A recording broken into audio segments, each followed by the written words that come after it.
Halo Binusian, kali ini bersama saya Listia Saraswati kita akan membicarakan tentang komunikasi dalam urusan kepegawaian, khususnya dalam membuat surat lamaran kerja, penulisan resume atau CV, dan wawancara pekerjaan. Surat lamaran pekerjaan dapat dibuat dengan dua cara. Yang pertama, surat lamaran pekerjaan yang digabungkan dengan kurikulum vitae dalam satu bentuk dokumen yang panjang. Dan yang kedua, yang paling umum digunakan adalah surat lamaran pekerjaan yang dipisahkan dari kurikulum vitae. Walaupun dalam pembuatannya memerlukan 2 kali kerja, namun surat lamaran model seperti ini lebih digemari oleh pencari kerja karena suratnya tidak panjang.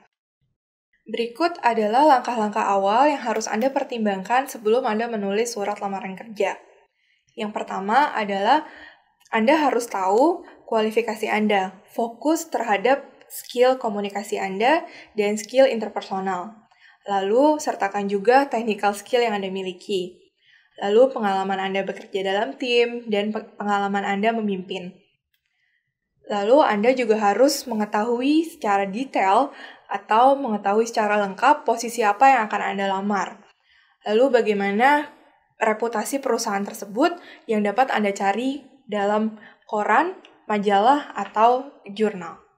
Dalam membuat surat lamaran pekerjaan, usahakan surat Anda hanya dalam 1 halaman dan sudah berisi semua informasi penting tentang diri Anda.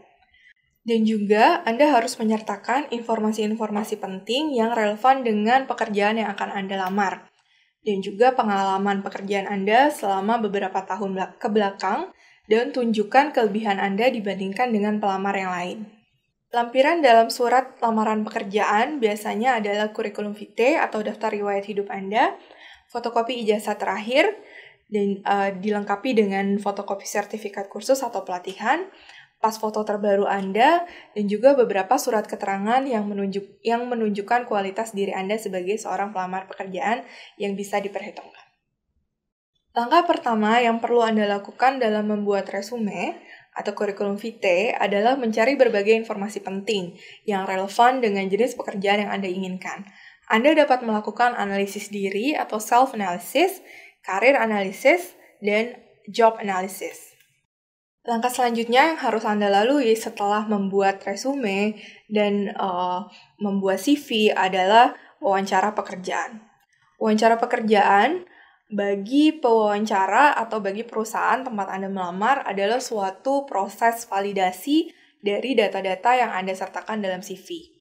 Dan juga bagi Anda, wawancara pekerjaan adalah kesempatan untuk menjelaskan secara langsung pengalaman, pengetahuan, keterampilan, dan berbagai faktor lainnya yang berguna untuk meyakinkan perusahaan bahwa Anda qualified atau layak untuk melakukan pekerjaan yang Anda minati. Berikutnya saya akan membahas tentang teknik wawancara. Secara umum, terdapat 2 teknik wawancara yang sering digunakan oleh perusahaan-perusahaan dalam merekrut staf baru atau pegawai baru. Yang pertama adalah teknik wawancara tradisional yang lebih menekankan kepada validasi data yang ada dalam CV yang disertakan oleh pelamar pekerjaan. Dalam teknik wawancara ini, pewawancara akan menanyakan tentang pengetahuan, keterampilan, dan kemampuan untuk melakukan pekerjaan yang diminati atau yang dilamar, dan memvalidasi apakah si pelamar memiliki antusias dan etika kerja yang sesuai dengan harapan rekruter.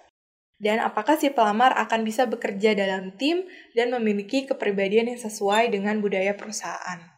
Secara lebih lanjut, wawancara pekerjaan juga bisa bersifat behavioral atau menyelidiki aspek-aspek psikologis dari pelamar pekerjaan.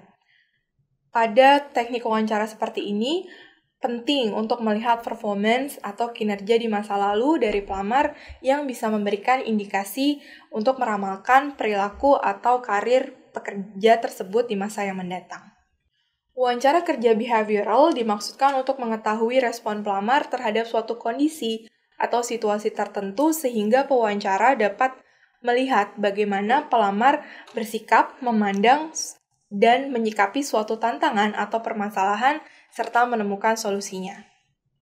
Dalam wawancara kerja behavioral, si pelamar harus dapat menyusun jawaban yang mencakup 4 hal. Yang pertama, ia bisa menggambarkan situasi yang terjadi dengan sangat jelas dan rinci. Yang kedua, ia dapat menjelaskan tindakan-tindakan yang akan diambil untuk merespon situasi tersebut. Dan yang ketiga, ia dapat menceritakan hasil yang akan dicapai dan solusi yang ada. Dan yang keempat, jika tidak ada solusi, ia dapat mengambil tindakan merefleksikan diri terhadap kejadian yang sudah dilalui. Demikian video dengan topik komunikasi urusan kepegawaian. Terima kasih dan selamat belajar.